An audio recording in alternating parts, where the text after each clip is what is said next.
Selamat datang di Cerita Senin Pagi bareng Vina dan Juki.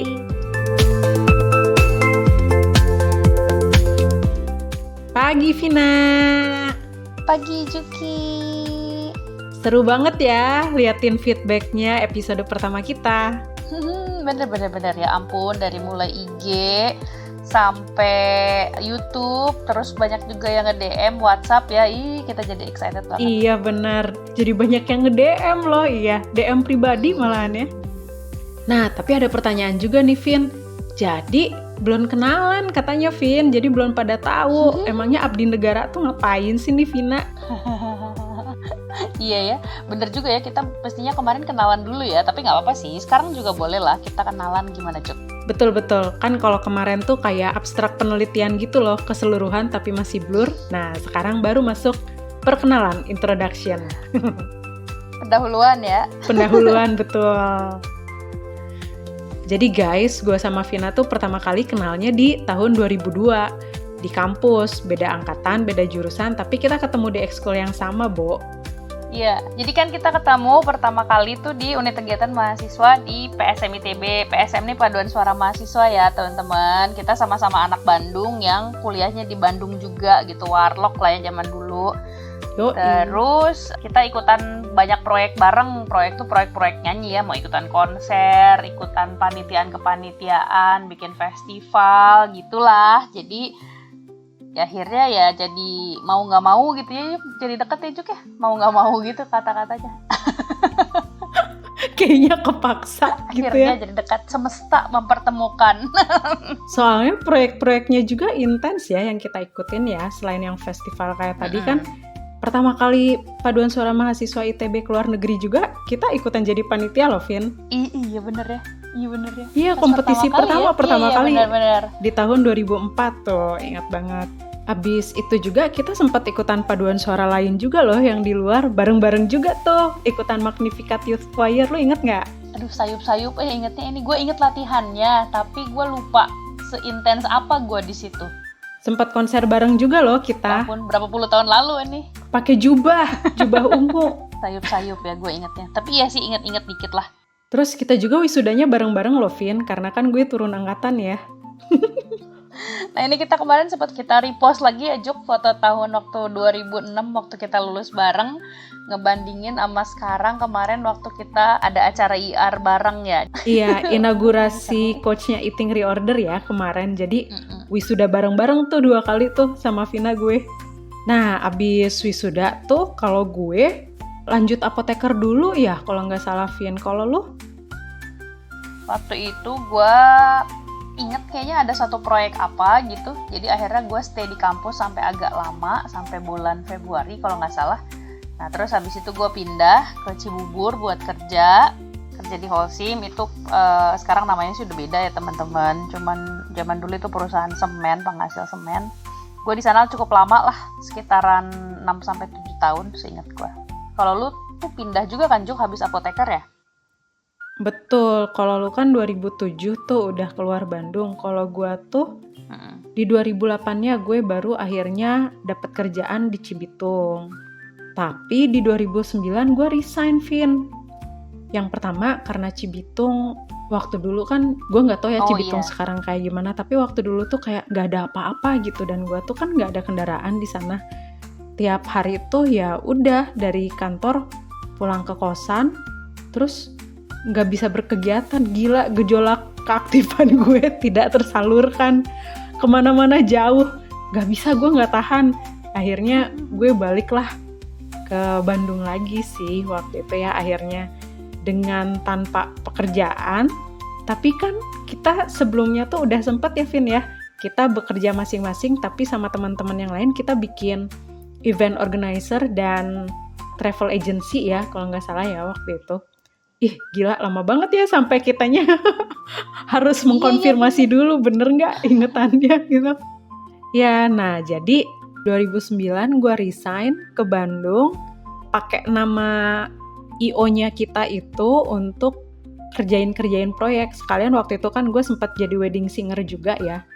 Nah jadi ya itulah kayak kerja serabutan gitulah ya. Lalu yang gue inget tuh pas 2009 akhir gue direkrut tuh masuk ke salah satu unit di kampus. Balik lagi gue ke kampus, Vin. Kampus yang sama ya. Betul. Jadi teman-teman, walaupun kita misah kota bukan berarti nggak ada kontak ya.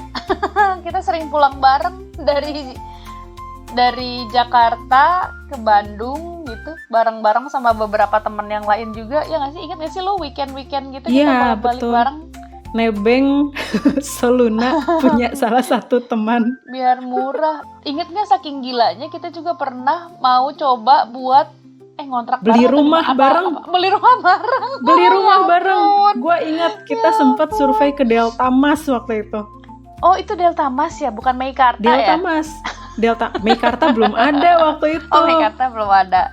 Meikarta belum ada. Delta Mas waktu itu digadang-gadang jadi pusat ibu kotanya Kabupaten Bekasi.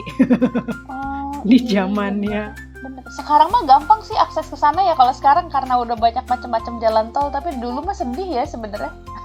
Iya. Tapi memang itu tuh perumahan yang lumayan ya, karena waktu dulu kan emang banyak perumahan tuh berkembang di daerah sana, tapi kan yang masuk-masuk ke pelosok-pelosok banget gitu loh, Vin. Iya, bener. Nah, itu masa-masa inilah ya, masa-masa kita lagi belajar jadi dewasa gitu ya setelah lulus dari S1.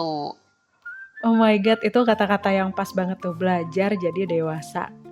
Masih kaget-kagetan. Ini tuh masa-masa kalau misalnya nih ya, teman-teman yang zaman dulu tuh 90s generation tahu film Friends. Masa-masa kayak gitu tuh ketika teman lu tuh jadi keluarga lu. Jadi agak terharu ya. Dan kita tuh tiap weekend kan pulang ke Bandung. Gua kan di Cibitung, ke Jakarta jauh, ke Bandung juga ya sama aja jaraknya masing-masing. Kalau dulu tuh 1,5 jam jarak tempuhnya dari Cibitung. Jadi tiap weekend gue mendingan pulang ke Bandung lah gitu. Dan di Bandung tuh kita ngumpul di kantor tiap Sabtu kan, Vin? Iya bener, iya lagi. Kita ngumpul di kantor tiap Sabtu dan ketemu sama teman-teman kita yang lain tuh yang sama-sama yang barengan pitch in dibikin travel agency dan event organizer ini gitu. Jadi ya itu ya, nggak lost contact teman-teman, terus catch up kabar, saling tahu kabarnya. Dan teman-teman kita yang lain tuh banyak yang bukan orang Bandung juga, jadi beneran kayak friends banget ya zaman dulu ya. Sangat mengharukan ya, zaman dulu kita nggak tahu loh bakal kayak gini. Waktu kita menjalani itu pelan-pelan, pulang bareng, ketemu bareng gitu. Kita nggak tahu kalau kita akan sampai ke level pertemanan yang seperti ini. Iya loh, terharu ya. Gue terharu loh. Iya sama. Tiba-tiba merinding lagi. Aduh, Vin. Merinding disco nggak? Ya, agak lah. Disco teh zaman dulu pisan bahasanya. Nah, terus habis itu kan itu kan ya masa-masa kita belajar jadi dewasa gitu ya, masa-masa kita belajar jadi mandiri setelah S1. Nah, terus habis itu pas udah beberapa saat kemudian kita udah mulai tahu gitu ya, kita pengen ngapain gitu kan ya Juk ya. Udah mulai menentukan jalan hidup nih yang lebih clear lagi. Nah, udah itu kan yang gue resign itu, gue ke Bandung lagi terus direkrut masuk di salah satu unit di kampus. Nah, gak berapa lama ditawarin nih sama nyokap, mau lanjutin S2 di kampus gak? Ya kan lumayan ya, beasiswa ayah bunda gitu. Ya gue iyain lah, walaupun nih ngambil prodinya ya prodi yang gak terlalu mahal ya. Kan kalau dulu tuh pengen ngambil yang Master of Business Administration, tapi kan aduh lumayan ya duitnya gitu. Lalu guenya juga lebih ingin belajar mengenai metodologi riset yang bagus kali ya, yang proper kayak gimana. Jadi gue masuk program studi yang namanya Master of Science in Management. Nah itu tuh gue jadinya ngambilnya MSM di tahun 2010. Nah terus yang gue lakukan waktu itu adalah gue memutuskan untuk melanjutkan sekolah. Gitu, waktu itu gue berangkat ke Korea buat S2. Niatnya sih cuma S2 ya waktu itu. Gak tau udah inget gak lu, waktu dulu gue niatnya cuma S2 doang. Gue cuma cuti dari kantor 2 tahun cutinya buat berangkat S2, habis itu pulang lagi ke kantor untuk ya kerja lagi aja kayak biasa. Ini kayak career break gitu doang gitu. Niatnya awalnya kan cuma S2 doang. Ternyata malah di sana kayak mendapatkan pencerahan lah ya, mendapatkan panggilan hidup, asik. Panggilan hidupnya waktu itu adalah untuk menjadi dosen gitu. Banyak lah ya cerita di balik itu, tapi intinya adalah karena mau jadi dosen dengan segala macam pertimbangannya, jadi gue memutuskan untuk lanjut S3. Nah, gue sempat balik ke Indonesia sih waktu itu sebentar gitu ya, untuk ngurusin masalah kantor, untuk ngobrol sama orang tua gitu tentang kemungkinan S3 ini. Itu udah diterima tuh S3-nya di KAIS waktu itu. Tapi karena berbagai macam pertimbangan gue pulang dulu, habis itu akhirnya berangkat lagi ke Korea. Nah, di sana malah nambahnya bukan cuman 4 tahun ya. Gue totalnya malah jadi 10 tahun plus gitu gue di sana. Udah S2, S3, masih kerja karena pandemi juga waktu itu ya. Jadi akhirnya gue memutuskan untuk kerja. Terus dapat beberapa tawaran di Korea gitu. Sampai akhirnya gue inget dengan panggilan gue bahwa gue harus pulang ke Indo. Nah, akhirnya gue pulang deh tahun 2022 ya. Gue nyampe Indonesia tuh tepat setelah pandemi. Nah, waktu itu lu gimana, Juk? Nah, lu kan pergi tuh, Vin, S2. Gue kemudian dapat beasiswa dari kampus pas lu nya udah pergi itu. Dan jadinya ada kewajiban ngajar. Akhirnya gue ngajar tuh. Dan keterusan setelah lulus juga masih ngajar. Lu 2022 balik ke Indo. Nah, sebelumnya tuh ada sesuatu yang berubah banget juga nih. Waktu setelah dari 2012 sampai 2019 gue ngajar di ITB. Di 2019 gue dapet tawaran untuk masuk suatu startup di Bandung. Nah, waktu itu gue juga lagi dalam posisi stuck nih, karena nggak S3 gitu kan. Kalau misalnya pengennya kan S3 ya, kalau misalnya dosen tuh gitu. Ini gue dalam posisi stuck, udah lama nggak S3, dapet tawaran di startup. Akhirnya gue nggak ngajar lagi, gue masuk startup itu. Tapi ternyata kehidupan di startup itu kan tidak berbahagia gajinya. Ya, betul sekali. Kita semua sudah tahu lah ya, para pelaku startup. Iya, betul. Nah, ada yang berbeda lah, sesuatu yang gak gue dapatkan ketika berada di startup yang biasanya tuh membuat gue bahagia ketika mengajar gitu. Jadi, waktu itu ya gue menjalaninya dengan biasa saja sampai ke saat ketika akhirnya, ini kan dulu kan gue sama suami tuh beda kota ya. Suami di Jakarta, guenya di Bandung. Lalu karena udah ada anak, kami memutuskan untuk ya udah deh bareng sama kotanya. Akhirnya ya udah, suami dapat tawaran kerja di Yogyakarta. Kami pindah deh, Vin, 2019 ke Yogyakarta, dan gue resign dari startup tersebut. Oh, teman-teman mungkin ada yang bertanya-tanya gitu ya, kenapa emang harus S3 kan gitu. Tadi kan Juki sempat bilang juga kan nggak S3, jadi agak sedikit frustrasi gitu. Nah, jadi teman-teman, untuk profesi dosen ini agak sedikit unik gitu ya kalau di Indonesia. Maksudnya agak berbeda gitu sistemnya. Kalau dosen itu ada banyak jenisnya. Kan kalau kita taunya biasanya cuma satu kata doang, dosen gitu. Nah sebenarnya di dalamnya sendiri ada macam-macam. Ada dosen tetap, ada dosen tidak tetap, ada dosen praktisi, ada dosen PNS, ada dosen non PNS. Kalau kita membandingkan dengan sistem Amerika kali ya, yang ada tenure track profesor gitu. Jadi ada beberapa level jabatan. Nah yang paling rendah itu adalah namanya tenaga pengajar. Tenaga pengajar ini kewajibannya untuk mengajar seperti namanya. Kalau di bahasa Inggris, tenaga pengajar ini, bahasa Inggris Amerika gitu ya, disebutnya lecturer. Kemudian ada tahap berikutnya, namanya adalah asisten ahli. Asisten ahli ini kalau bahasa Inggrisnya sama kayak asisten profesor.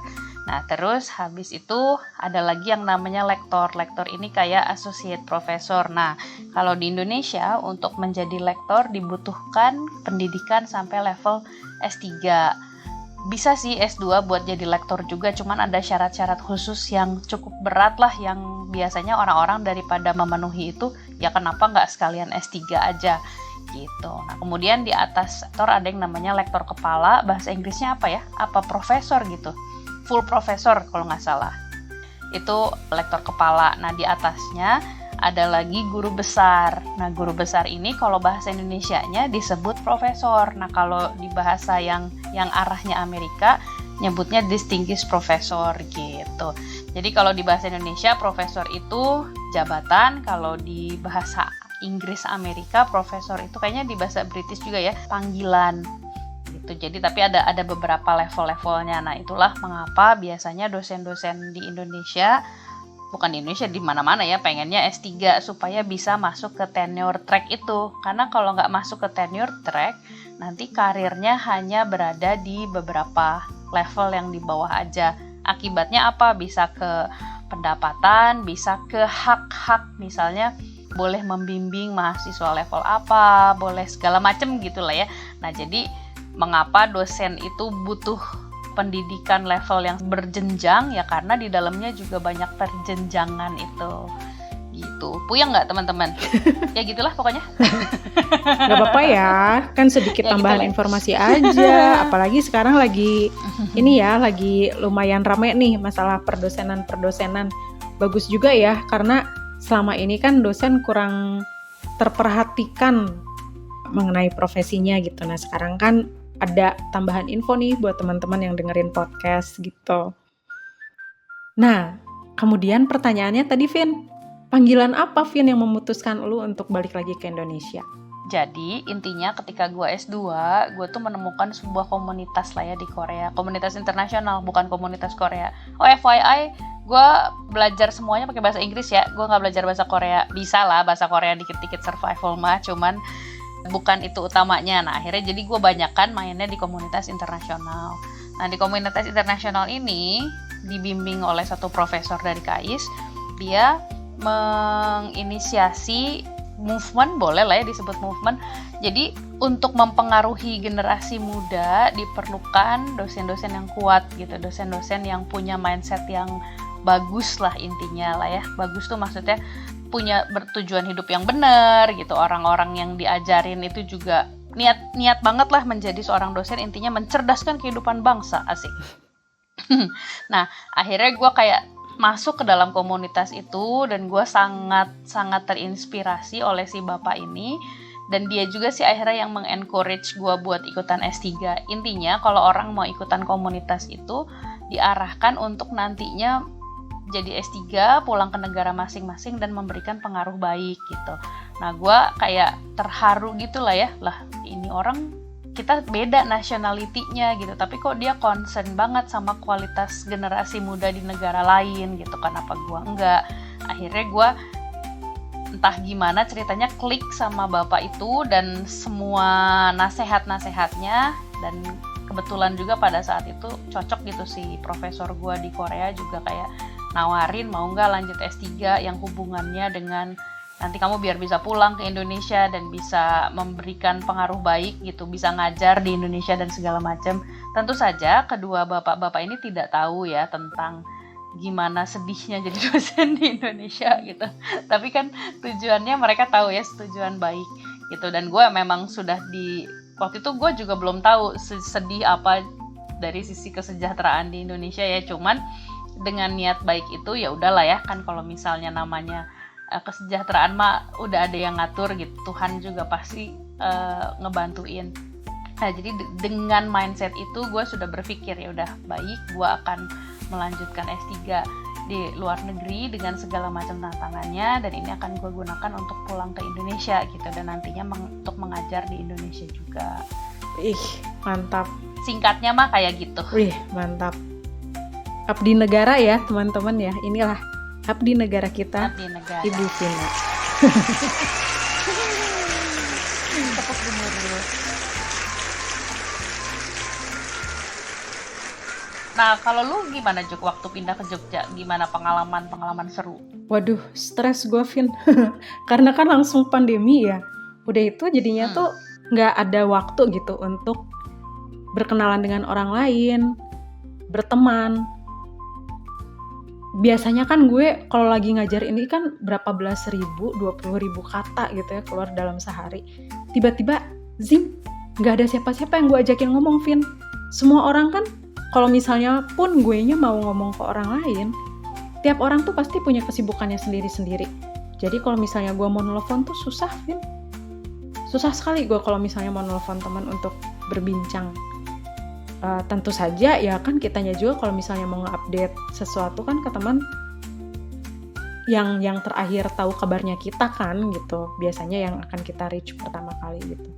Nah dari situ tuh gue bertekad kalau misalnya ada teman gue nih yang butuh ngomong dengan gue, semaksimal mungkin gue akan menyediakan waktu. Karena gue ngerasain di posisi ketika gue butuh ngomong tapi gak ada yang bisa gue reach untuk ngomong gitu.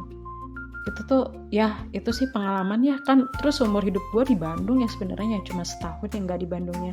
Jadi ya lumayan stressful juga sih sebenarnya. Yang membuat lumayan pengalih dari kestresan itu tuh karena kebetulan untung banget ya waktu itu tuh karena lagi pandemi, salah satu penulis favorit gue di Lestari itu buka kelas menulis. Akhirnya gue ikut batch ketiganya di akhir 2020. Dan setelahnya ada komunitas alumninya nih, dan komunitas alumninya ini tuh lumayan aktif. Dan lu tau lah ya, gue kan kalau misalnya join ke satu kelompok biasanya tuh langsung ikutan juga gitu aktif di sana. Jadi gue aktif tuh di Semut Merah Kaizen namanya, yaitu komunitas alumni dari berbagai batch-nya kelas menulis Kaizennya di Lestari. Sampailah gue juga sempat bikin antologi bareng dengan teman-teman di Semut Merah Kaizen, ada antologi puisi, itu buku antologi pertama gue dengan teman-teman. Jadi antologi tuh satu buku yang penulisnya tuh banyakan nih teman-teman. Kebetulan waktu itu Semut Merah Kaizen lagi mau bikin buku antologi, nulis bareng-bareng, banyakan, bersama. Dan kebetulan waktu dulu tuh dalam format puisi. Dan dari sekian banyak puisi yang masuk, ada puisi gue yang akhirnya tuh lolos seleksi. Buku kita diterbitkan oleh MCL Publisher. Jadi kalau misalnya teman-teman mau beli bukunya, tinggal ke marketplace online, atau ke toko buku seperti Paperclip atau Gramedia, atau misalnya biasanya ada Big Bad Wolf kan di waktu-waktu tertentu biasanya buku kita ada juga di Big Bad Wolf tuh. Dan banyakan sih ya karena naturnya udah jadi I.O. akhirnya kebanyakan gue jadi panitia untuk bikin acara-acara virtual ya gitu di Semut Merah Kaizen juga gitu, Vin. Terus ya anak kan mulai sekolah, akhirnya gue sekarang aktivitas utamanya jadi kalau kata temen gue yang di Bandung namanya tuh macan ternak, mama cantik antar anak. Itulah sekarang aktivitas utama gue. Sekali lagi Cuk, apa tadi? Mama cantik antar anak. Tapi mari kita tekankan di cantiknya aja. Nah, jadi selain buku tuh gue juga belajar soal podcast di Semut Merah Kaizen ini. Ada salah satu alumni paduan suara juga tuh yang jadi mentor gue di sana. Kebetulan ketemu dong setelah lebih dari 1 dekade tidak bersua ya. Nah, gue belajar dari awal banget tuh mengenai podcast di sana, tapi jadi tahu nih dari A sampai Z-nya bikin podcast. Nah, setelah aktif di Semut Merah Kaizen ini, baru tuh gue ketemu dengan Eating Reorder. Kebetulan banyak juga yang jadi coach Eating Reorder dari yang Semut Merah Kaizen. Dan gue jadi aktif di Eating Reorder juga ya sampai jadi coach. Seperti yang minggu lalu udah kita ceritain nih. Nah, kemudian aktivitas gue jadi nambah satu lagi nih, Vian. Gara-gara kemarin kan kita diajarin juga tuh salah satu metode terapi pikiran yang dikembangkan Coach Ari Sandi dari Akademi Hipnoterapi Indonesia. Nah, akhirnya gue jadi bisa memberikan mind therapy nih. Jadi lumayan tuh udah ada berapa puluh orang ya yang gue terapi ya. Sebagai klien yang punya permasalahan tertentu seperti fobia, trauma, atau ya permasalahan mental lainnya lah ya. Nah, iya benar teman-teman. Nah, gue juga kan sama nih berkegiatan yang mirip gitu ya akhir-akhir ini dengan Juki, yaitu lagi belajar jadi coach dan salah satunya adalah kita belajar mind therapy gitu. Nama tekniknya ICT. Jadi kita boleh disebut sebagai ICT practitioner gitu ya. Kita bisa memberikan terapi pikiran kepada orang-orang. Nah, singkatannya ICT atau ICT ini adalah Instant Change Technique. Nah, podcast ini tuh kan sebenarnya kita udah ngerencanain dari lama kan ya. Udah ngerencanain bahkan dari 2023 gitu. Tapi akhirnya nggak jadi kan dengan segala macam lah kesibukan kita. Nah, setelah kita belajar untuk menjadi coach ini dan belajar terapi dan segala macam, kita mulai membuka mimpi-mimpi lama lagi gitu yang kita sempat tinggalkan karena segala kesibukan. Nah, salah satunya adalah si podcast ini. Bukan begitu, Juki? Betul sekali. Soalnya kan kita dari dulu tuh sering ngobrol ya, Vin ya. Dan ngobrolnya tuh levelnya tuh bukan soal kabar-kabaran aja gitu, tapi diskusi soal pengalaman hidup, soal pemikiran. Dan kita ngerasa sayang nih kalau misalnya nggak sharing juga ke teman-teman ya, Vin ya. Iya, betul sekali teman-teman. Kita kalau ngobrol tuh kayak gini loh teman-teman. Ini yang kita obrolin sehari-hari gitu. Emang topiknya kadang-kadang berat berlebihan, tapi kadang-kadang ada juga sih yang sangat-sangat shallow ya. Nah, itu si podcast ini. Jadi kalau kita ngomongnya lagi agak dalam gini gitu kan, kalau kita cuma berdua doang sayang ya. Kenapa kita nggak ajak teman-teman yang lain juga buat ngobrol? Makanya kita akhirnya memutuskan yuk kita bikin podcast aja. Jadi semuanya bisa ngobrol bareng, semuanya bisa dengar bareng. Itu latar belakang gitu ya teman-teman, kenapa bisa ada podcast CCC ini dari awal pertemanan kami sampai akhirnya jadi podcast CCC ini. Nah, mungkin teman-teman ada yang bertanya mungkin ya, kenapa sih namanya CCC gitu. CCC ini kan butuh effort ya buat melafalkan CCC. Nah, ini ada cerita-cerita unik juga gitu di belakang itu. Lo mau mulai, Juk, ceritanya? Boleh. Soalnya sebenarnya awalnya kita kepikiran apa ya, nama yang lebih fleksibel, karena kita nggak tahu ke depannya kan podcast ini akan seperti apa. Jadi kita pengen yang lebih fleksibel lah, keluarlah si CCC ini gara-gara bisa dijadiin singkatan banyak kata-kata. Bisa cantik-cantik, cuan, cuap-cuap cuan. Atau kalau misalnya nanti kitanya punya tamu yang cowok, jadi cantik, cakep, cantik gitu. Atau bisa juga kemarin itu kita sempat kepikiran apa, cantik, cerdas, ceria. Nah benar, sebenarnya itu ya yang paling utama ya jadinya, cantik, cerdas, ceria. Mind, beauty, and brain. Ya itu benar. Dulu juga kita sempat kepikiran ya, banyak diskusi-diskusi tentang perempuan juga gitu yang pengennya tuh nggak cuman sekedar stereotip perempuan gitu ya. Kalau sebenarnya perempuan juga bisa berkontribusi dalam banyak hal. Makanya kita di podcast ini salah satunya masukin unsur brain yang besar juga gitu. Nah, jadi teman-teman ingat buat komen ya, bisa lewat IG-nya kita atau di YouTube-nya kita, karena sekarang udah ada di YouTube juga. Bisa juga langsung komen di Spotify loh. Ceritain juga pengalamannya teman-teman sehari-hari, atau misalnya yang berhubungan dengan topik yang lagi kita bahas di episode podcast tersebut. Demikian teman-teman cerita hari ini, cerita tentang perkenalan kita dan perkenalan podcast. Sampai ketemu minggu depan. Dah.